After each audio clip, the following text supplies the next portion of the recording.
J'ai vécu seul, sans personne avec qui parler véritablement. Jusqu'à une panne dans le désert du Sahara il y a 6 ans. Quelque chose s'était cassé dans mon moteur, et comme je n'avais avec moi ni mécanicien ni passager, je me préparais à essayer de réussir tout seul une réparation difficile. C'était pour moi une question de vie ou de mort. J'avais à peine de l'eau à boire pour 8 jours. Le premier soir, je me suis donc endormi sur le sable, à 1000 milles de toute terre habitée. J'étais bien plus isolé qu'un naufragé sur un radeau au milieu de l'océan. Alors vous imaginez ma surprise, au lever du jour, quand une drôle de petite voix m'a réveillé. S'il vous plaît, dessine-moi un mouton. Hein? Dessine-moi un mouton. J'ai sauté sur mes pieds comme si j'avais été frappé par la foudre. J'ai bien frotté mes yeux, j'ai bien regardé. Et j'ai vu un petit bonhomme tout à fait extraordinaire qui me considérait gravement. Il ne semblait ni égaré, ni mort de faim, ni mort de fatigue, ni mort de soif, ni mort de peur. Il n'avait en rien l'apparence d'un enfant perdu au milieu du désert, à 1000 milles de toute région habitée. Mais qu'est-ce que tu fais là? S'il vous plaît, dessine-moi un mouton. Quand le mystère est trop impressionnant, on n'ose pas désobéir. Aussi absurde que cela me sembla, je sortis de ma poche une feuille de papier, un stylographe, et je dessinai. Il regarda attentivement. Non, celui-là est déjà très malade. Faisons un autre. Je dessinai un autre mouton. Tu vois bien, ce n'est pas un mouton, c'est un bélier, il a des cornes. Je refis donc encore mon dessin. Celui-là est trop vieux. Je veux un mouton qui vive longtemps. J'avais hâte de commencer le démontage de mon moteur. Je griffonnai une caisse avec 3 trous d'aération et lançai. Ça, c'est la caisse. Le mouton que tu veux est dedans. C'est tout à fait comme ça que je le voulais. Crois-tu qu'il faille beaucoup d'herbe à ce mouton? Pourquoi? Parce que chez moi, c'est tout petit. Ça suffira sûrement. Je t'ai donné un tout petit mouton. Pas si petit que ça. Tiens, il s'est endormi. Et c'est ainsi que je fis la connaissance du petit prince.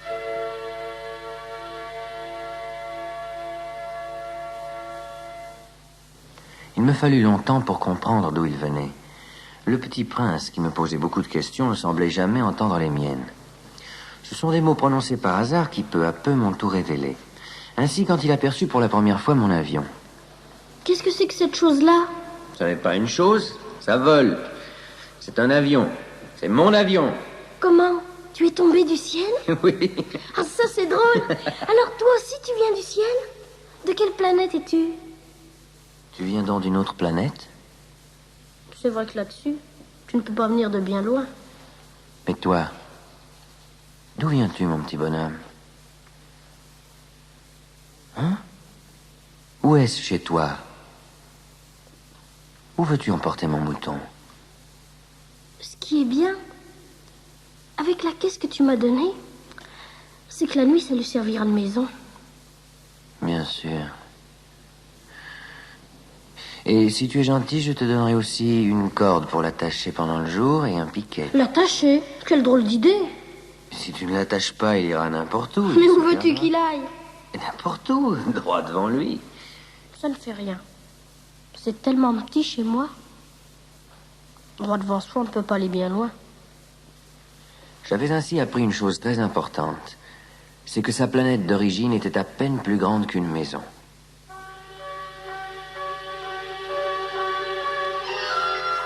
Ah, petit prince, j'ai compris peu à peu, au hasard des réflexions, ta petite vie mélancolique. Tu n'avais eu longtemps pour distraction que la douceur des couchers de soleil. J'aime bien les couchers de soleil. Allons voir un coucher de soleil. Mais il faut attendre. Attendre quoi? Attendre que le soleil se couche. Je me crois toujours chez moi. En effet. Quand il est midi aux États-Unis, le soleil, tout le monde le sait, se couche sur la France. Il suffirait de pouvoir aller en France en 1 minute pour assister au coucher de soleil. Malheureusement, la France est bien trop éloignée. Mais sur ta si petite planète, il te suffisait de tirer ta chaise de quelques pas. Et tu regardais le crépuscule chaque fois que tu le désirais. Un jour, j'ai vu le soleil se coucher 43 fois. Tu sais, quand on est tellement triste, On aime les couchers de soleil. Le jour des 43 fois, tu étais donc tellement triste?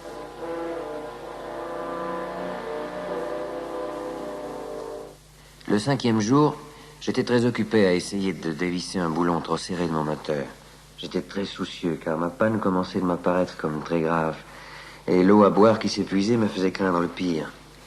Un mouton, ça mange les arbustes? Oui. Et les fleurs? Et un mouton mange tout ce qu'il rencontre.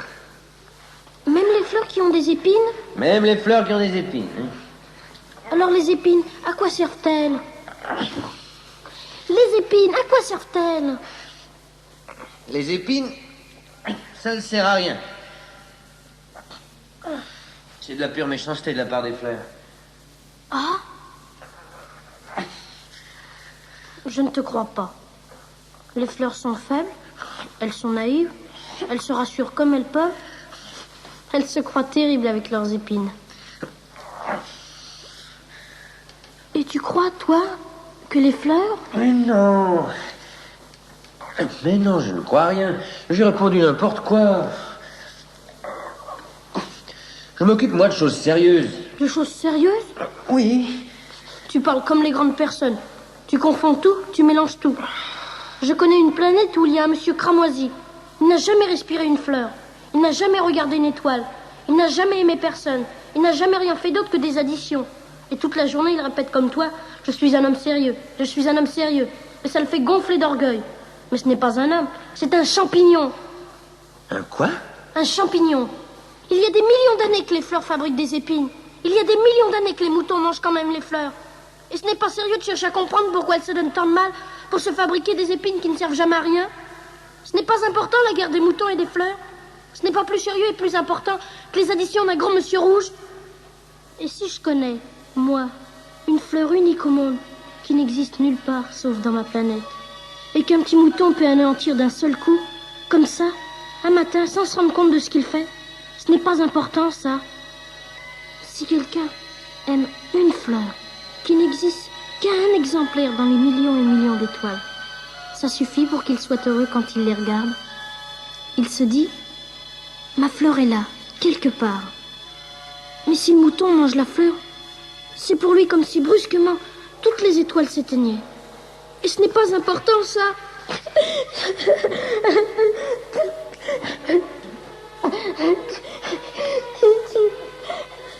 La nuit était tombée. J'avais lâché mes outils. Je me moquais bien de mon marteau, de mon boulon, de la soif et de la mort. Il y avait sur une étoile une planète, la mienne, la terre, un petit prince à consoler. Je le pris dans les bras, je le berçai, je lui disais, la fleur que tu aimes n'est pas en danger. Je lui dessinerai une muselière à ton mouton. Je te dessinerai une armure pour ta fleur. Je ne savais pas trop quoi dire. Je me sentais très maladroit. Je ne savais comment l'atteindre, ou le rejoindre. C'est tellement mystérieux, le pays des larmes.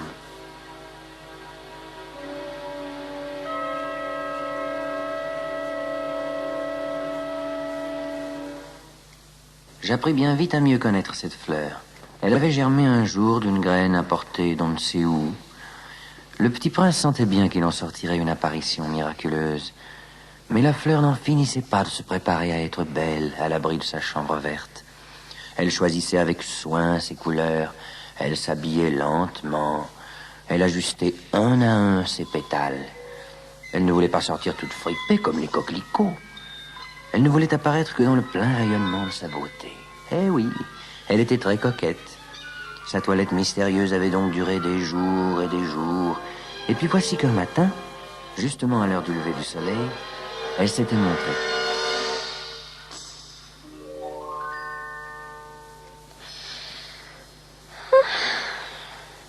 Je me réveille à peine. Je vous demande pardon, je suis encore toute décoiffée. Que vous êtes belle. N'est-ce pas? Et je suis née en même temps que le soleil. Oui. C'est l'heure, je crois, du petit déjeuner. Auriez-vous la bonté de penser à moi? Et le petit prince, tout confus, ayant été chercher un arrosoir d'eau fraîche, avait servi la fleur. Ainsi l'avait-elle bien vite tourmentée par sa vanité un peu ombrageuse. Un jour, par exemple, parlant de ses 4 épines... Ils peuvent venir, les tigres, avec leurs griffes. Mais il n'y a pas de tigres sur ma planète. Et puis les tigres ne mangent pas d'herbe. Je ne suis pas une herbe. Pardonnez-moi. Je ne crains rien les tigres, mais j'ai horreur des courants d'air. Vous n'auriez pas un paravent? Et puis le soir, mettez-moi sous globe. Il fait très froid chez vous, c'est mal installé. Là d'où je viens... Mais elle s'était interrompue. Elle était venue sous forme de graine. Elle n'avait rien pu connaître des autres mondes. Humiliée de s'être laissée surprendre à préparer un mensonge aussi naïf, elle avait toussé 2 ou 3 fois pour mettre le petit prince dans son tort. Et le petit prince, malgré la bonne volonté de son amour, avait vite douté d'elle. Il avait pris au sérieux des mots sans importance et était devenu très malheureux. J'aurais dû ne pas l'écouter. Il ne faut jamais écouter les fleurs. Il faut les regarder et les respirer. La mienne embaumait ma planète. Mais je ne savais pas m'en réjouir. Elle m'embaumait et m'éclairait. Je n'aurais jamais dû m'enfuir. J'aurais dû deviner sa tendresse derrière ces pauvres ruses. Les fleurs sont si contradictoires. J'étais trop jeune pour savoir l'aimer. Je crois qu'il profita pour son évasion d'une migration d'oiseaux sauvages. Il arrosa une dernière fois la fleur, se prépara à la mettre à l'abri sous son globe et se découvrit l'envie de pleurer. Adieu. Adieu.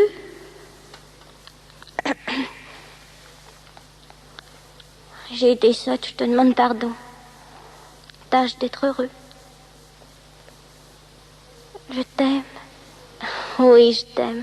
Mais oui, tu n'en as rien su par ma faute. Ça n'a aucune importance. Mais tu as été aussi sot que moi. Tâche d'être heureux. Laisse ce globe tranquille, je n'en veux plus. Mais le vent... Oh, je ne suis pas si enrhumée que ça. L'air frais de la nuit me ferait du bien. Je suis une fleur.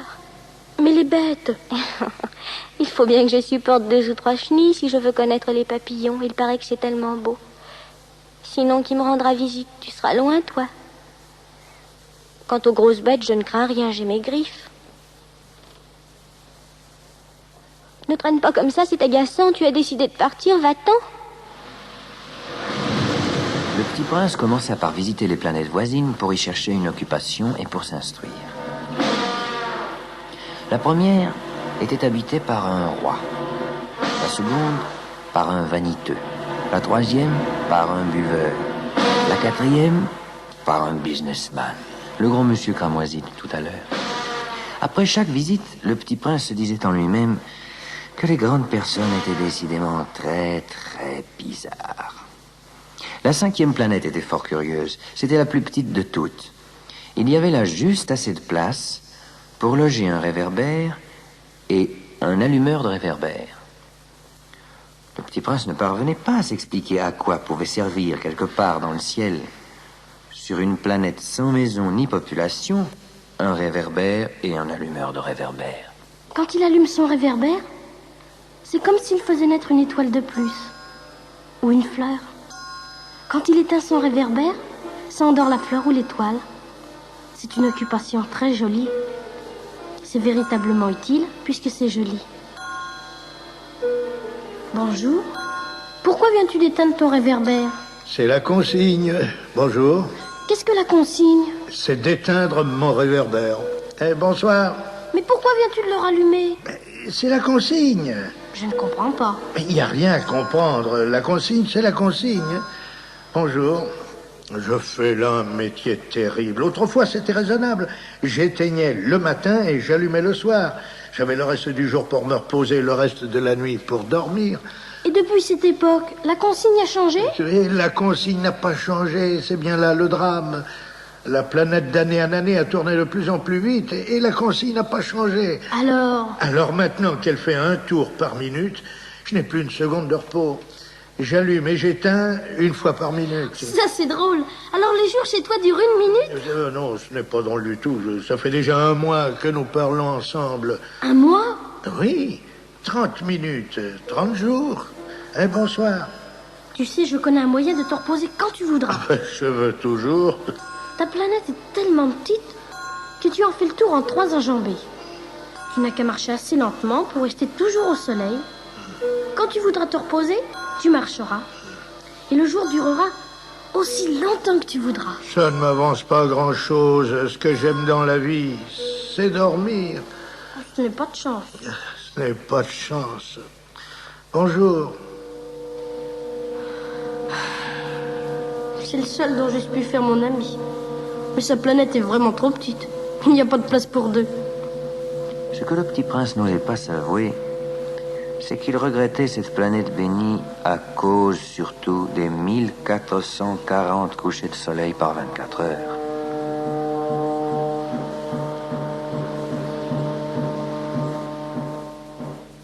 La 6e planète était habitée par un géographe qui conseilla au petit prince d'aller visiter la planète Terre. Elle a bonne réputation, lui dit-il. La 7e planète fut donc la Terre. Le petit prince fut bien surpris de n'y voir personne. Il avait peur de s'être trompé de planète quand un anneau couleur de lune remua dans le sable un serpent. À tout hasard, le petit prince lui souhaita bonne nuit. Bonne nuit. Sur quelle planète suis-je tombé? Sur la Terre, en Afrique. Ah, il n'y a donc personne sur la Terre? Ici, c'est le désert. Il n'y a personne dans les déserts. La Terre est grande. Regarde ma planète, elle est juste au-dessus de nous. Elle est belle. Que viens-tu faire ici? J'ai des difficultés avec une fleur. Ah, Où sont les hommes? On est un peu seul dans le désert. on est seul aussi chez les hommes. Tu es une drôle de bête, mince comme un doigt. Mais je suis plus puissant que le doigt d'un roi. Tu n'es pas bien puissant, tu n'as même pas de pattes. Tu ne peux même pas voyager. Je puis t'emporter plus loin qu'un navire. Celui que je touche, je le rends à la terre dont il est sorti. Mais tu es pur et tu viens d'une étoile. Oui. Tu me fais pitié, toi, si faible sur cette terre de granit. Je puis t'aider un jour si tu regrettes trop ta planète. Je puis... Oh, j'ai très bien compris. Mais pourquoi parles-tu toujours par énigme? Je les résous toutes. Le petit prince, ayant longtemps marché à travers les sables, les rocs et les neiges, découvrit enfin une route. Et des routes vont toutes chez les hommes, et les hommes ont des jardins fleuris de roses, et les roses accueillirent le petit prince. Bonjour, Qui êtes-vous? nous sommes les roses. Ah? Et combien êtes-vous ici? 4000, 5000. Et moi qui me croyais riche d'une fleur unique. Je ne possède qu'une rose ordinaire. Il y en a 5000 comme elle, toutes semblables dans un seul jardin.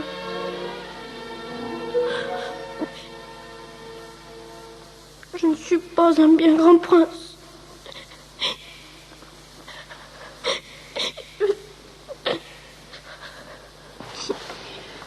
Bonjour. Bonjour. Qui es-tu? Tu es bien jolie. Je suis un renard. Viens jouer avec moi.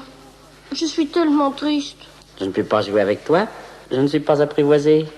Oh, pardon? Qu'est-ce que signifie apprivoiser? Tu n'es pas d'ici. Non, Que cherches-tu? je cherche les hommes. Qu'est-ce que signifie apprivoiser?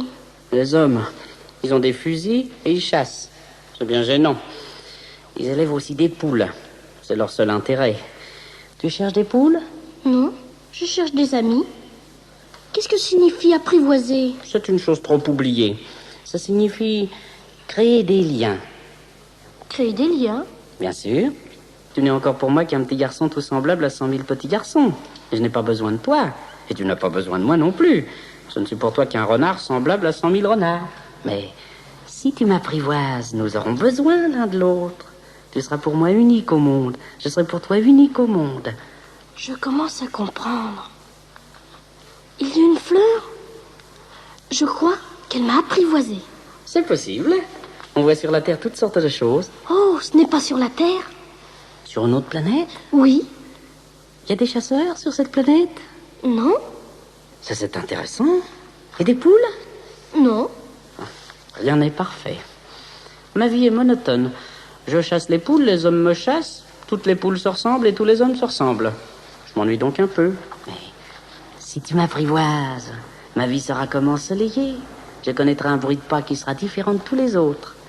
Les autres pas me font rentrer sous terre. Le tien m'appellera hors du terrier, comme une musique. Et puis regarde, tu vois là-bas les champs de blé? Oui. Je ne mange pas de pain, le blé pour moi est inutile. Les champs de blé ne me rappellent rien. Mais ça, c'est triste. Mais tu as des cheveux couleur d'or. Alors ce sera merveilleux quand tu m'auras apprivoisé. Le blé qui est doré me fera souvenir de toi. Et j'aimerais le bruit du vent dans le blé.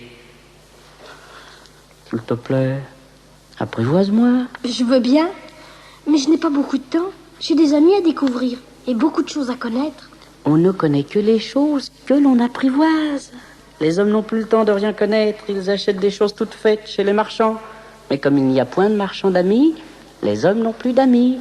Si tu veux un ami, apprivoise-moi. Que faut-il faire? Il faut être très patient. Tu t'assoiras d'abord un peu loin de moi, comme ça, dans l'herbe. Je te regarderai du coin de l'œil et tu ne diras rien. Mais chaque jour, tu pourras t'asseoir un peu plus près. Le lendemain revint le petit prince. Il eût mieux valu revenir à la même heure. Si tu viens par exemple à 4 heures de l'après-midi, dès 3 heures, je commencerai d'être heureux. Plus l'heure avancera, plus je me sentirai heureux. À 4 heures déjà, je m'agiterai et m'inquiéterai. Je découvrirai le prix du bonheur. Mais si tu viens n'importe quand, je ne saurai jamais à quelle heure m'habiller le cœur. Ainsi le petit prince apprivoisa le renard. Et quand l'heure du départ fut proche, Je pleurerai. C'est ta faute. Je ne te souhaitais point de mal, mais tu as voulu que je t'apprivoise. Bien sûr, Mais tu vas pleurer? bien sûr. Alors tu n'y gagnes rien. J'y gagne, à cause de la couleur du blé. Va revoir les roses. Tu comprendras que la tienne est unique au monde. Tu reviendras me dire adieu, et je te ferai cadeau d'un secret. le petit prince s'en fut revoir les roses, comprit que la sienne était unique au monde. Puis il revint vers le renard. Adieu. Adieu. Voici mon secret. Il est très simple. On ne voit bien qu'avec le cœur. L'essentiel est invisible pour les yeux. L'essentiel est invisible pour les yeux. C'est le temps que tu as perdu pour ta rose qui fait ta rose si importante. C'est le temps que j'ai perdu pour ma rose. Tu deviens responsable pour toujours de ce que tu as apprivoisé. Tu es responsable de ta rose. Je suis responsable de ma rose. Ah, ils sont bien jolis, tes souvenirs. Mais je n'ai pas encore réparé mon avion. Et je n'ai plus rien à boire. Tu as soif? Cherchons un puits. J'ai soif aussi. Il est absurde de chercher un puits au hasard dans l'immensité du désert. Enfin. Mettons-nous en marche. Quand nous eûmes marché des heures en silence, la nuit tomba et les étoiles commencèrent de s'éclairer. Les étoiles sont belles à cause d'une fleur que l'on ne voit pas. Bien sûr. Le désert est beau. Ce qui embellit le désert, c'est qu'il cache un puits. Quelque part. Le petit prince s'endormait. Je le pris dans mes bras. J'étais ému. Il me semblait porter un trésor fragile. Il Il me semblait même qu'il n'y eut rien de plus fragile sur la terre. Je regardais la lumière de la lune, ce front pâle, ses yeux clos, ses mèches de cheveux qui tremblaient au vent. Et je me disais, ce que je vois là n'est qu'une écorce. Le plus important est invisible. Et marchant ainsi, je découvris le puits, au lever du jour. Et je croyais rêver, car c'était un puits de village. Il n'y avait là aucun village. Les yeux sont aveugles. Il faut chercher avec le cœur.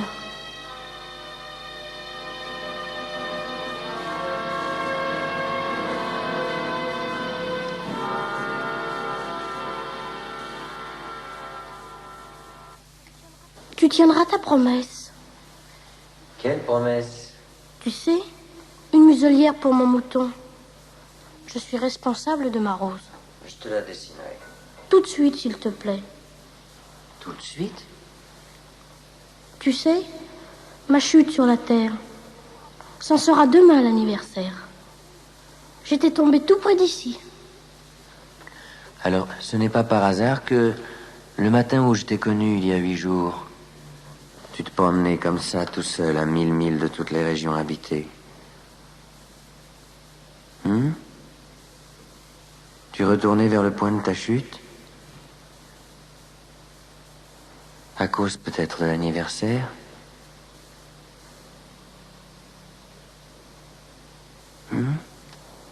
Tu dois maintenant travailler. Tu dois repartir vers ta machine. Je t'attends ici. Reviens demain soir!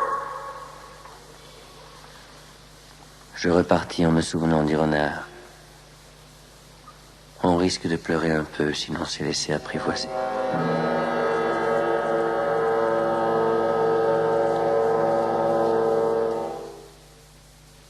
Le lendemain soir, lorsque je revins de mon travail, j'aperçus de loin mon petit prince assis à côté du puits sur une ruine de vieux murs de pierre. À qui parlait-il? Tu ne t'en souviens donc pas? Si, c'est bien le jour, mais ce n'est pas ici l'endroit. Bien sûr. Tu verras où commence ma trace dans le sable. Tu n'as qu'à m'y attendre, j'y serai cette nuit. Tu as du bon venin? Tu es sûr de ne pas me faire souffrir longtemps? Maintenant, va-t'en. Va-t'en, je veux redescendre. Alors j'abaissai les yeux vers le pied du mur, et je fis un bond. Il était là, dressé vers le petit prince, un de ces serpents jaunes qui vous exécutent en 30 secondes. Au bruit que je fis, il disparut. Mon petit bonhomme de prince était pâle comme la neige. Son cœur battait comme celui d'un oiseau qui meurt quand on l'a tiré à la carabine. Petit bonhomme, n'est-ce pas que c'est un mauvais rêve, cette histoire de serpents et de rendez-vous et d'étoiles? Ce qui est important, ça ne se voit pas. Bien sûr. C'est comme pour la fleur. Si tu aimes une fleur qui se trouve dans une étoile, c'est doux la nuit de regarder le ciel. Toutes les étoiles sont fleuries. Bien sûr. Tu regarderas la nuit, les étoiles. Oui. C'est trop petit chez moi pour que je te montre où je trouve la mienne. C'est mieux comme ça. Mon étoile, ce sera pour toi une des étoiles. Alors toutes les étoiles, tu aimeras les regarder. Elles seront toutes tes amies. Et puis je vais te faire un cadeau. Ah, petit bonhomme, j'aime entendre ce rire. Justement, ce sera mon cadeau. Que veux-tu dire? Toi, tu auras des étoiles comme personne n'en a. Mais comment? Quand tu regarderas le ciel, Oui. la nuit, puisque j'habiterai dans l'une d'elles, Oui. puisque je rirai dans l'une d'elles, alors ce sera pour toi comme si riaient toutes les étoiles. Tu auras, toi, des étoiles qui savent rire. Et quand tu seras consolé, on se console toujours, tu seras content de m'avoir connu. Tu seras toujours mon ami. Et tu auras envie de rire avec moi. Et tu ouvriras parfois la fenêtre, comme ça, pour le plaisir. Et tes amis seront bien étonnés de te voir rire en regardant le ciel. Alors tu leur diras, oui, les étoiles, ça me fait toujours rire. Et ils te croiront fou. Je t'aurais joué un bien vilain tour. Ce sera comme si je t'avais donné, au lieu d'étoiles, des tas de petits grelots qui savent rire. Cette nuit, tu sais, ne viens pas. Je ne te quitterai pas. J'aurai l'air d'avoir mal. J'aurai un peu l'air de mourir. C'est comme ça. Ne viens pas voir ça. Ce n'est pas la peine. Je ne te quitterai pas.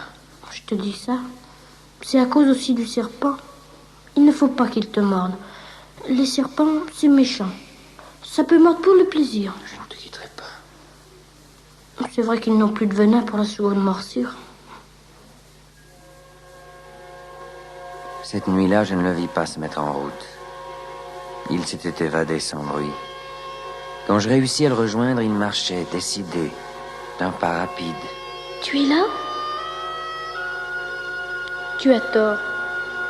Tu auras de la peine. J'aurai l'air d'être mort et ce ne sera pas vrai. Tu comprends? C'est trop loin. Je ne peux pas emporter ce corps-là. C'est trop lourd. Mais ce sera comme une vieille écorce abandonnée. Ce n'est pas triste, les vieilles écorces. Ce sera tellement amusant. Tu auras 500 millions de grelots. Tu sais, ma fleur, j'en suis responsable. Elle est tellement faible. Elle est tellement naïve. Elle a 4 épines de rien du tout pour la protéger contre le monde. Voilà. C'est tout. Il n'y eut rien qu'un éclair jaune près de sa cheville. Il demeura un instant immobile. Il ne cria pas. Il tomba doucement, comme tombe un arbre. Ça ne fit même pas de bruit à cause du sable. Ça fait 6 ans. Déjà. Si vous voyagez un jour en Afrique, dans le désert, et s'il vous arrive de passer par cet endroit où je tombais en panne, je vous en supplie, ne vous pressez pas. Attendez un peu. Si alors un enfant vient à vous, s'il rit, s'il a des cheveux d'or, s'il ne répond pas quand on l'interroge, vous devinerez bien qui il est. Alors soyez gentil, ne me laissez pas tellement triste. Écrivez-moi vite qu'il est revenu.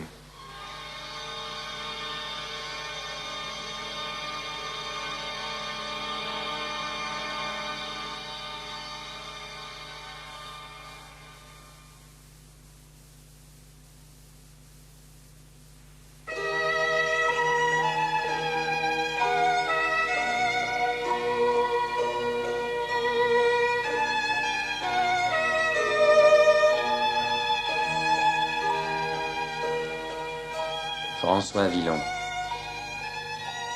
La balade des pendus.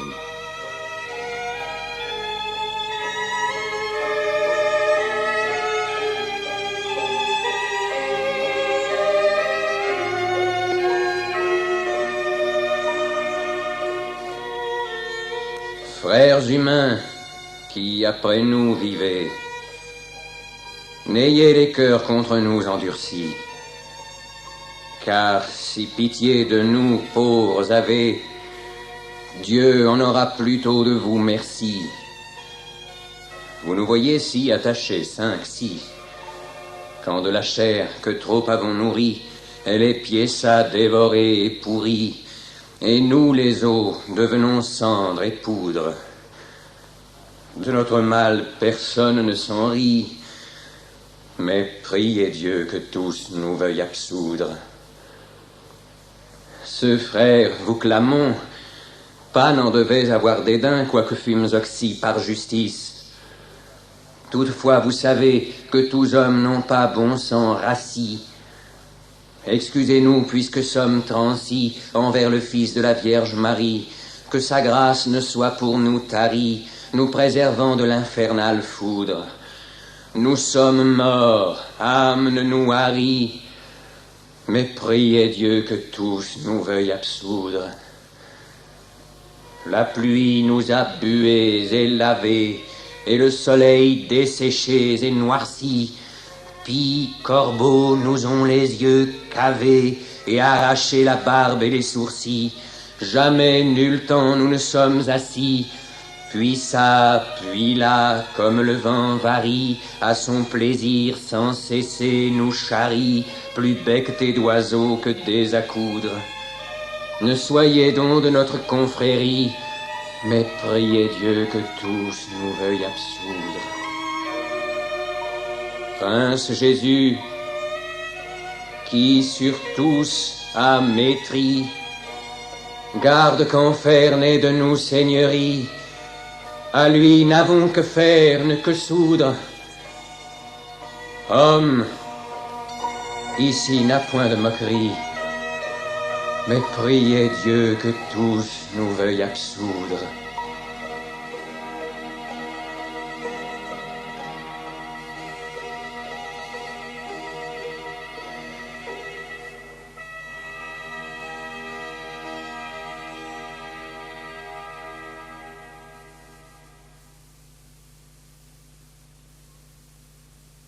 Malherbe. Consolation à Monsieur Dupérier sur la mort de sa fille.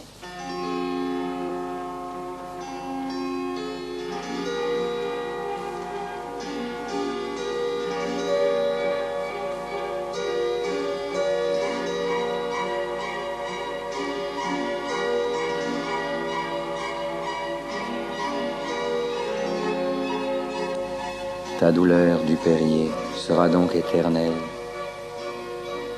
Et les tristes discours que te met en l'esprit l'amitié paternelle l'augmenteront toujours.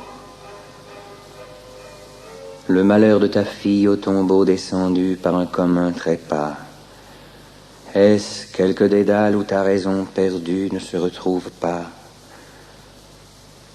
Je sais de quels appas son enfance était pleine, et n'ai pas entrepris, injurieux ami, de soulager ta peine avec son mépris. Mais elle était du monde où les plus belles choses ont le pire destin. Et rose, elle a vécu ce que vivent les roses, l'espace d'un matin. Puis, quand ainsi serait que selon ta prière, elle aurait obtenu d'avoir en cheveux blancs terminé sa carrière, qu'en fût-il advenu?